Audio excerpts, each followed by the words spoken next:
Almen information om Undervisningsbanken finder du på forsiden www.undervisningsbanken.dk.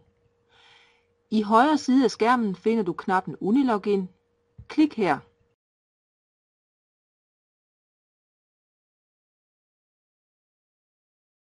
Du får nu Unices login-boks.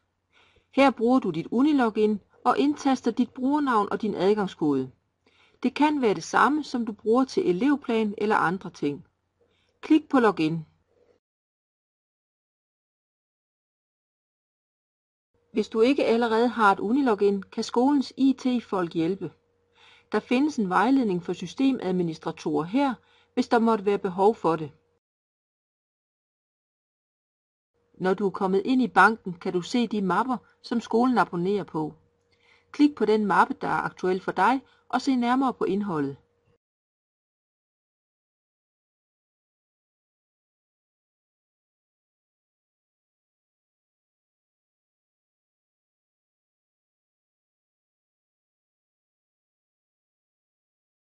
Du kan benytte søgefunktionen her, hvis du vil søge på et filnavn eller et emne.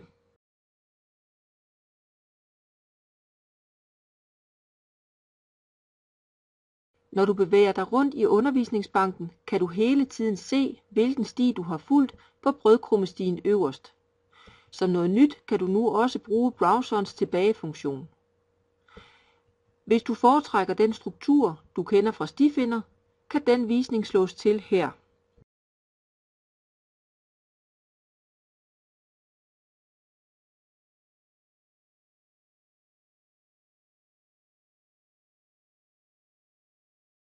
Ved at klikke på filnavnet kan du åbne de enkelte filer. Du kan se nærmere på indholdet og vurdere, om omfang og niveau passer til de elever, du planlægger at bruge materialet til.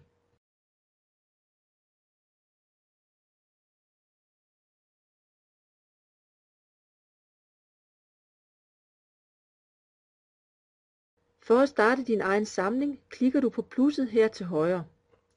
Der kommer nu en boks frem, hvor du kan skrive en titel, en undertitel og lave en beskrivelse af din samling. Beskrivelsen kan f.eks. indeholde en besked til eleverne om, hvilket forløb materialerne er rettet imod.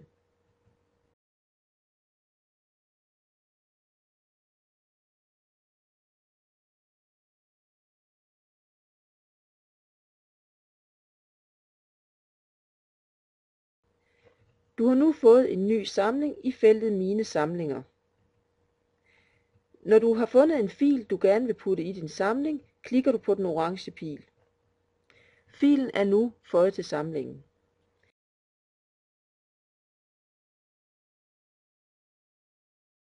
Du kan selvfølgelig gå på opdagelse i de andre mapper og vælge nogle flere filer. Udover de materialer, der ligger i Undervisningsbanken, kan du tilføje dine egne. Klik på Upload-ikonet. Du kan tilføje en fil eller et link. Hvis du vil tilføje en fil, klikker du på Gennemse og udpeger filen på din egen computer.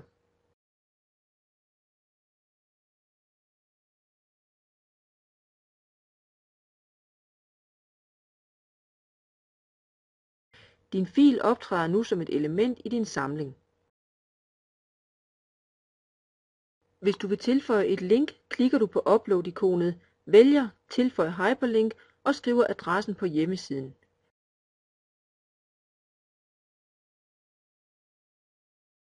Linket optræder nu også som element i din samling.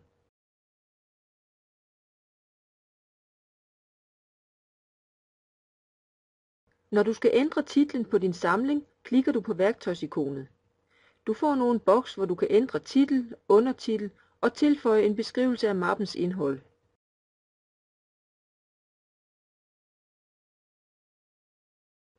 Som noget nyt kan du selv bestemme, hvordan indholdet i din PDF skal præsenteres.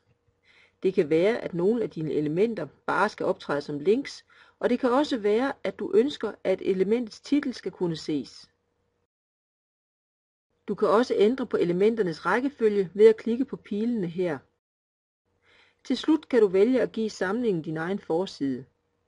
Du kan lave en forside, f.eks. i Word, og uploade den. Så skal du bare klikke på Anvend første fil som forside og vælge automatisk forside fra. Husk at gemme. Du kan nu se den nye titel på samlingen. Du kan danne en pdf, som indeholder de filer, der er i din samling. Når du klikker på pdf-ikonet, arbejder systemet et øjeblik med at danne pdf-filen, og du kan nu vælge åbn og se din nye pdf-fil.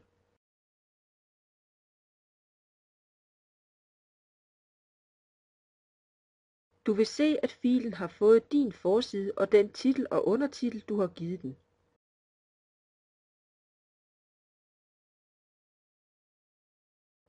Der er automatisk dannet en indholdsfortegnelse, og siderne er nummererede.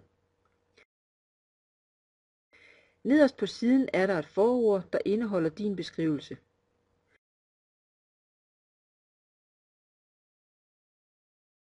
Her kommer så mappens filer i den rækkefølge, du har valgt. De elementer, der ikke egner sig til print, optræder som aktive links. Du kan dele din samling med andre ved hjælp af et link. Klik på det dobbelte pileikon. Systemet danner nu et link til dig, som du kan kopiere og placere i fronter, på skolens interne drev, som en læringsaktivitet i elevplanen, i en mail, eller hvor det nu passer bedst på netop din skole. Du kan let lave differentierede mapper. Tag udgangspunkt i en samling og vælg kopier samlingen.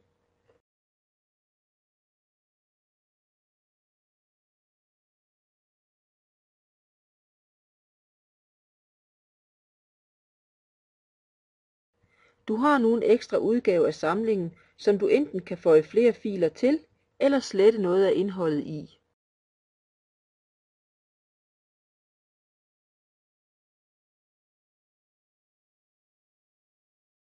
Hvis du ønsker at slette en samling, kan det gøres med et klik på krydset her.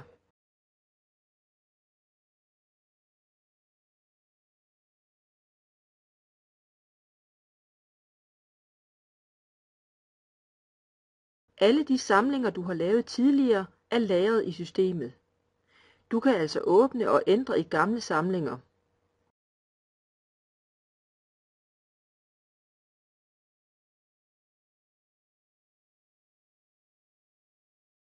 Hvis et af elementerne i samlingen er blevet opdateret, er det automatisk også sket i din samling, uden at du behøver at gøre noget. Hvis du ofte kigger på filerne i en bestemt mappe, kan du med fordel lave en genvej, så du ikke behøver at klikke dig ned igennem alle niveauerne. Klik dig frem til mappen og klik på Føj til foretrukne. Næste gang der er brug for denne mappe, klikkes der her.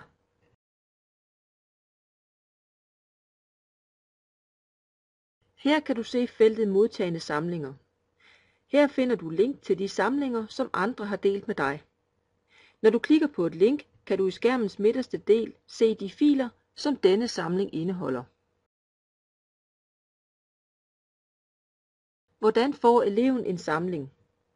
Her er et eksempel, hvor linket er sat ind i en mail. Eleven følger linket, præsenteres for Unices login-boks og logger sig ind med sit eget Unilogin.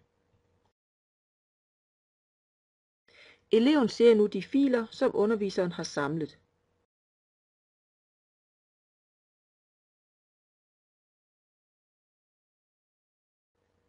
Her ser man en liste over alle de samlinger, denne elev har modtaget.